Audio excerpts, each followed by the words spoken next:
the story of Marcus Aurelius's reign is inextricably bound up with Hadrian in the first instance.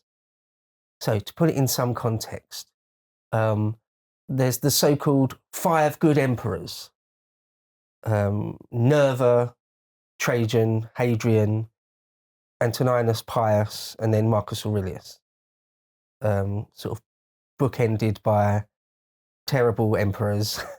Obviously, Commodus comes after Marcus Aurelius. Perhaps one of the most obvious examples of how Marcus Aurelius as a man failed is how terrible Commodus is. He failed to raise a son not to be monstrous. But anyway, that's something else there. Anyway, the story of Marcus Aurelius, yeah. So Hadrian, we'll have to start with Hadrian, really. Hadrian was adopted by Trajan. Let's go back to Trajan, actually. When Trajan realised he was dying, or at least he needed to secure an heir, he decided just to adopt an already powerful and capable man of the state, and he chose Hadrian. Now, when Hadrian came to the end of his years, or was beginning to, he was childless, and he chose one particular heir. That guy died. He picked somebody else. He picked Antoninus Pius, and also at the same time insisted that Antoninus Pius, who had children of his own, adopt Marcus Aurelius, who was only young. He was like a teenager, I believe, at the time. So in other words, Hadrian personally handpicked both Antoninus Pius and Marcus Aurelius. So Marcus Aurelius was from a very pretty well-to-do family, not patrician. Hadrian made him a patrician, but still very well-to-do. Like his father had been a praetor, the second rank in the state below consul. His grandfather had been consul 2 or 3 times. On his mother's side, there were consuls. So his family were, statesman-like families, both sides of his family. And yet it seems that he was sort of picked out or groomed from the earliest of ages to be something important, not necessarily an heir to the throne, to the purple, but was sort of very much groomed to be something important in the Roman state from a very, very early age. Just to jump ahead slightly, when he was formally adopted into the line of succession, I think he was about 17, something like that. Apparently he was appalled by that. He thought it was terrible. He sort of steeled himself straight away to not be completely corrupted. There's the old adage, isn't there? Lord Acton, absolute power corrupts absolutely. Marcus Aurelius is an exception to that rule. So yeah, as a young man, as a child and as a teenager, he was deeply into his learning. He was apparently very serious character, not a frivolous person. He was very, very interested in learning and his education and philosophy. There's one story I think speaks volumes that, again, when he was a child, he took to wearing the green cloak of a philosopher and sleeping on the floor without any bedding. No one had told him to do that. No one had ordered him to do it. He just decided to do that. So I think, first of all, he was just a very, very serious character and pretty harsh on himself, insisted that he himself lived by rules like that. So, in other words, kind of the opposite of somebody like Caligula or Nero or Tiberius, who indulged all their craziest pleasures and whims. The opposite of that. Very, very, very self-denying, very, very strict with himself from the earliest possible age. So you can sort of see why Hadrian his eye might have fallen on him as a good pick, potentially a good pick for the imperial line. So if I could zoom out a little bit from there, one of the things Gibbon says, I love Edward Gibbon, I mention Gibbon all the time, don't I? Quote from Gibbon. Gibbon's book, although he goes back at various stages during the decline and fall of the Roman Empire, although he goes back all the time to talk about things in the Republic or talk about the age of Augustus, it really starts with the age of the Antonines. Quite often, Antoninus Pius and Marcus Aurelius are collectively called the Antonines. And Edward Gibbon's book kind of starts with the age of the Antonines. And Gibbon says it's a golden age. It's the greatest period in Imperial Roman history. It goes a bit far, really, in my opinion, in most people's opinion. He says, if you could live at any time in history, you want to live under Antoninus Pius That's or the Marcus gold Aurelius. period. Yeah. Yeah. I mean, there's this concept of the Pax Romana, the Roman peace. Well, certainly under Trajan, there wasn't a great deal of peace. Trajan was a great military emperor, sort of lots and lots of wars under Trajan.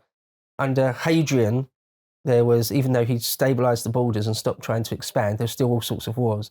But under Antoninus Pius, there was quite a long, profound peace. Antoninus Pius ruled for a long time, like well over 20 years, closer to 30 years, a long, long time. I think one of the longest reigns of any emperor. And there was a long peace there. But under Marcus Aurelius, there's lots of wars. And Gibbon says things like, it is a bit over the top, really. He says things like, the best men ever to rule large empires were the two Antonines. The greatest period of Rome was under them. Well, there was a massive plague, for example, under Marcus Aurelius. Probably not, not the bubonic plague or pneumonic plague, but probably something like smallpox or maybe measles. Something that killed like 10% of the entire empire's population. Some sort of terrible pandemic.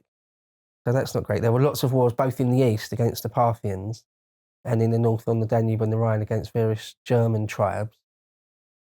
So, okay, maybe living under the reign of Antoninus Pius might have been some sort of golden age, but not, I don't think, really under Marcus Aurelius. But, sorry, go ahead. You look like you were going to say something? No. Yeah, so there's lots to say. When he was first adopted, something you have to say very quickly about ancient Roman adoption is it's not the same as modern adoption. You could adopt a full-grown man. It's just sort of a legal way to make sure that estates and money and power, titles, hereditary powers are passed down to the person you want. It's not like they actually become, you only really adopt children and they become your child the way we do it. It wasn't like that.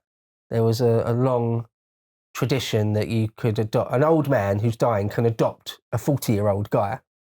We don't think of adoption like that. But anyway, that's how they did it. Anyway, when Hadrian adopted Antonius Pius and forced him to adopt Marcus Aurelius, it's sort of a massive leap. Marcus Aurelius, although being born and raised into sort of the very upper echelons of Roman society, would never have dreamt that he would end up being a prince, essentially a prince, an heir. Well, a Caesar. He becomes, when he's adopted, he becomes a Caesar. He's allowed to call himself a Caesar. Nick could never really have dreamt of that. And I think that's interesting because 17 is old enough, or in your late teens, it's old enough to have had all your formative years, really, without that, right? Without the psychology of that. Quite often, royal children or children of billionaires or something, you're raised from the earliest possible age, being told you're very, very, very special. You're the one, you're the chosen one, you're the golden child.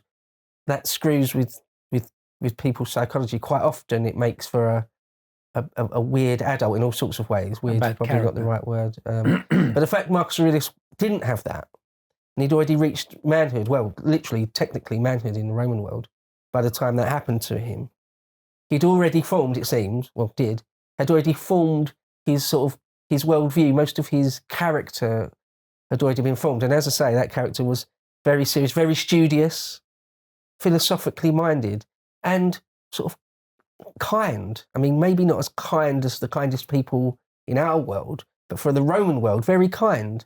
Yeah. He was interested in not extending the amount of human misery there is in the world. And we have here two other passages that are, I think, my favorite. Okay. One is perfect your character, where he says, perfection of character is this: to live each day as if it were your last, without frenzy, without apathy, without pretense. That's, in a sense, what he's talking about virtue and how to approach life. And my personal favorite, which may sound a bit weird because it's a bit more contemplative. He says, always remember these things: what the nature of the whole is, what my own nature is, the relationship of this nature to that, what kind of part it is of what kind of whole, and that there is no one who can prevent you keeping all that you say and do in accordance with that nature of which you're a part. So, this may sound a bit too much of too long a sentence.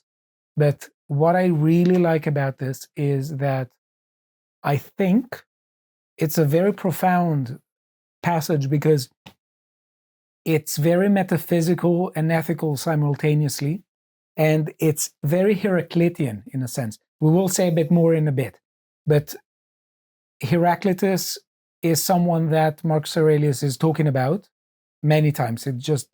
He mentions him many times, and he does seem to extract a lot of good and bad ideas from him. Now, the idea that you never step in the same river twice. Yeah, I don't think that this is necessarily a bad one, but he does talk about the logos in a very Heraclitean manner. And I will say towards the end some of the bad things that I think he inherits from Heraclitus. Okay. But I think that it's very important because, in a sense, what is interesting in philosophy is that, as it has been called, there is a sort of transition between myth to logos. And there's a big question as to what the logos is. And there are many terms that the ancient Greeks assigned to it. Yeah. And can I just say super quickly about that? I find it interesting or funny when someone is sort of beginning on their philosophical path, or there's videos on YouTube where people are telling you what the logos is, what it means. And I just immediately think, well, it meant all sorts of things at different points in time. Yes. Sorry, that's just a very quick aside. No. If you find someone saying, the logos is this is the definition of it, like, it's like defining what good means. Yeah. It's like it can mean all sorts, it did mean all sorts of things. I think the very funny thing when it comes to the good that you say is when people say, of course there's a good. Good is virtue. Full stop. Yeah. End of discussion. That's all you need to know. Yeah. Move on. Yeah. Sorry, it's a very good, it just popped into my mind when you talked about logos, that there's all sorts of definitions over time in different times and places. So it was a word that did some very heavy working. Sure. But I think that in this quote, we have one of the best expressions of a very unified treatment of most of these terms. Now, let me say why. Because in Heraclitus, for instance, there's obviously some debate as to what does the notion of the logos means. But I think that the best interpretations have to do with saying that, to a very large extent, he is talking about the logos as a governing principle that rules the unfolding of events in the universe. He does use it in different ways, but this is a way that he is definitely one that is heavy and metaphysical. So, in another sense, it's also an intellectual power. And you could say that it's also a term that suggests a kind of moral teaching, because you say, that reason demands this, the logos demands that, and they try to extract some moral lessons from it. I think that in this passage, he's fusing a lot of these notions, because he says, always remember what the nature of the whole is, and he does think that the whole is rational and governed by the logos. What my own nature is, and he does say that we are, in a sense, body, breath, and spirit, and he identifies spirit with the logos. So here's the logos as an intellectual power. And he says, what is the relationship between the governing logos and our own logos and ourselves within the universe as rational beings? And this leads into a discussion about the great chain of being and the position of human beings in the universe as, you could say, custodians of the earth and between the divine and the concrete. And also say what kind of part it is. And here he wants to say that the logos is providential, and that there is no one who can prevent you keeping all that you can say and do in accordance with that nature of which you are a part. So again, here he tries to say that there's a moral sense of the logos that we refer to when we talk of the logos as demanding this or that action from us, like, be just, be sincere. So I think that this is a passage that is very deep. Yeah. To watch the full video, please become a premium member at lotuseaters.com.